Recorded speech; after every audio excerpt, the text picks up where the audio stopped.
true real-life story. An elite pianist challenged a simple woman to a duel.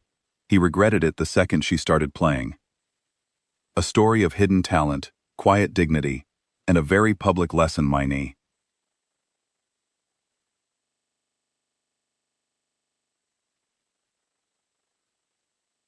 There is a type of person who walks into a room and immediately needs everyone to know they are the smartest one there.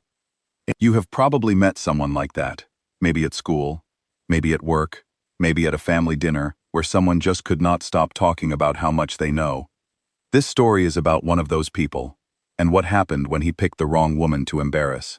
It was the spring of 2009, Vienna, Austria, the city that practically invented classical music. There was a charity gala being held in one of those beautiful old buildings with high ceilings, golden light, and a grand piano sitting right in the center of the room like it owned the place. Wealthy guests in expensive clothes moved around with drinks in their hands, making small talk, pretending to care about the charity while mostly just being seen by each other. And then there was Victor, not his real name, we will call him that to protect his privacy, but the man himself was very real. Victor was 34 years old, a world-class concert pianist. Not just good, genuinely brilliant. He had won international competitions. His name was in music magazines. Concert halls in 3 different countries had his photograph framed in the lobby. He was the kind of person who had been told he was exceptional for so long that he had started to believe it meant he was also better than everyone else. Not just at the piano, but in general. He had a habit that people around him had quietly started to notice. Whenever he was at events like this one, charity dinners, cultural evenings, gala nights, and there was a piano in the room, he would sit down at some point and play, just casually, just enough to remind everyone in the space of exactly who he was. And then, if anyone nearby showed any interest in music, he would subtly, or not so subtly, make them feel small. Not in a loud, aggressive way. He was too polished for that. He did it with a raised eyebrow, a half smile, a comment that landed just gently enough that the person being insulted was not quite sure if it was an insult at all. That evening, a woman arrived at the gala. She was 58 years old. She was not a guest. She was one of the volunteers helping to serve food and drinks. She wore a simple dark blue dress. Her hair was pinned back. She did not look like someone who belonged in a room like that, and she knew it, and she did not seem to mind at all. Her name, again, changed here, was Irena. She had grown up in Hungary, the daughter of a man who had fled to England with nothing but a suitcase and a love of classical music that he passed down to his daughter like a handed-down coat. Irena had been playing piano since she was 4 years old. By the time she was 17, she had earned a scholarship to study at one of the most respected music conservatories in Europe. The future, it seemed, was waiting for her with open arms. But life has a way of interrupting plans. Her father became seriously ill when she was 19. She left the conservatory to care for him. By the time he recovered, 2 years had passed. The scholarship was gone, and the path she had been walking had quietly closed behind her. She never went back to performing. Instead, she spent the next 30 years doing something quieter and perhaps more meaningful, teaching piano to children in a small church community in rural England. Children whose parents could not afford proper lessons. Kids who would never play Carnegie Hall but who learned, through her, that music was not about being impressive, it was about being present. None of the people at the gala that evening knew any of this. Why would they? She was carrying a tray of glasses. She was invisible in the way that people who are not trying to be seen often are. At some point during the evening, she found herself standing near the piano. She had finished a round of drinks and had a moment to herself.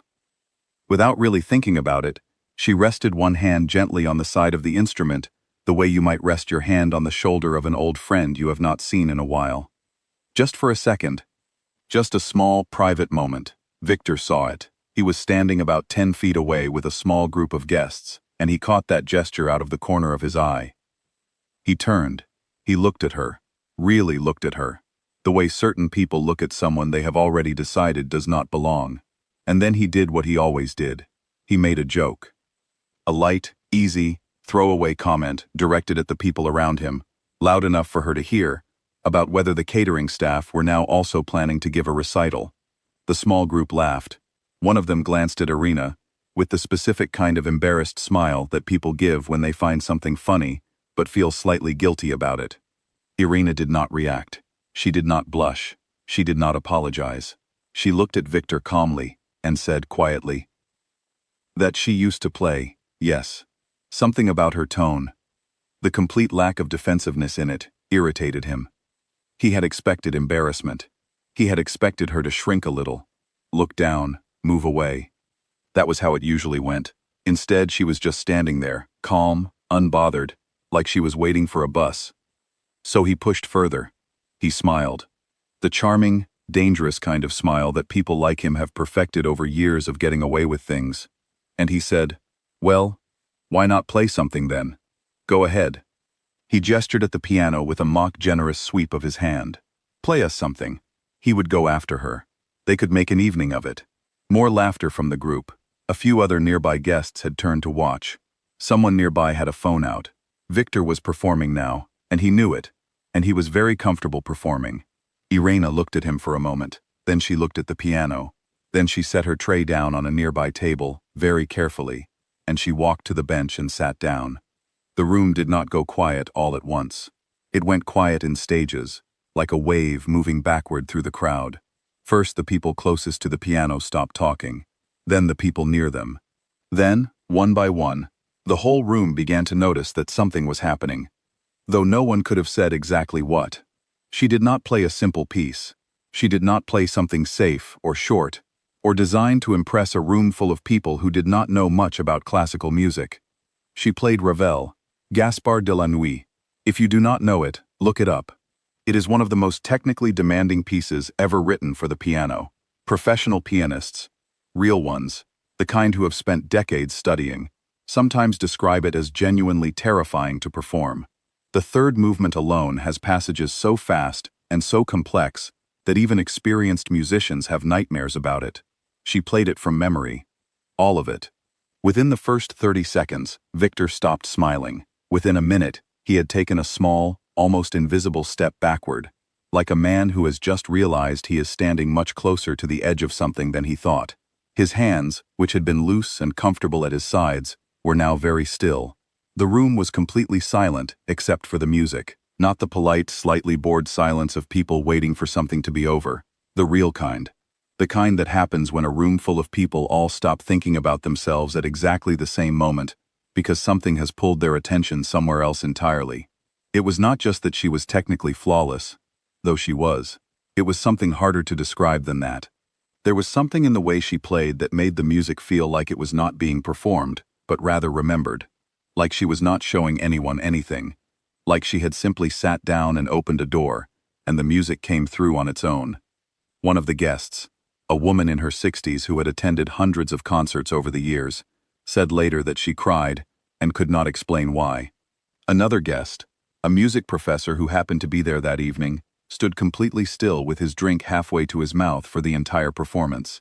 He did not take a single sip. When Irena finished, she sat with her hands in her lap for just a moment. Then the applause started. Not polite applause, not event applause. The kind that starts from the gut, where people are clapping because they physically cannot not clap. A few people stood up, then more. Within seconds it was a full standing ovation in a room that had, 15 minutes earlier, barely noticed she existed. Victor was one of the first people on his feet. He did not play after her. There was no performance from him that evening. He walked over to her, quietly, as the applause was still going on around them, and he spoke to her. No cameras caught what he said. No one reported the exact words. But people nearby described him as looking, for possibly the first time in his adult life, genuinely humble. Not performed humble, actually humbled. Like a man who had just been shown, very clearly and very kindly, something important about himself that he had not known before. Irena, by all accounts, was gracious. She did not make a speech. She did not lecture him. She simply nodded, said something brief, picked up her tray from the table where she had left it, and went back to work. She went back to work.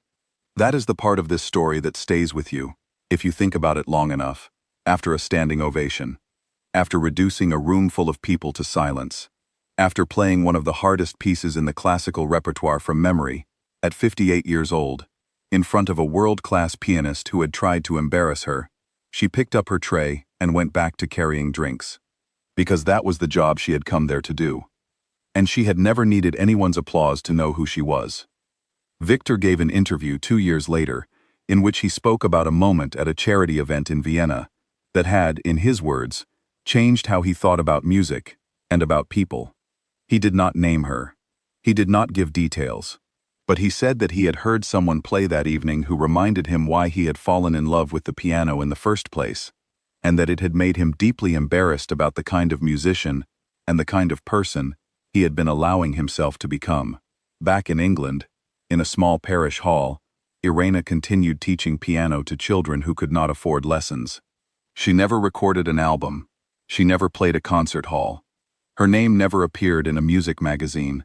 But somewhere in the English countryside, there are now grown adults who learned, from a quiet woman with calloused hands, that music is not something you use to prove yourself. It is something you give away. And they are passing that on to their own children, which means her music is still being played, in a way, by people who never even knew her name. Some people live loudly and leave quietly. And some people live quietly and leave something that never really ends. Talent hides in quiet places. It doesn't need to announce itself. It just plays.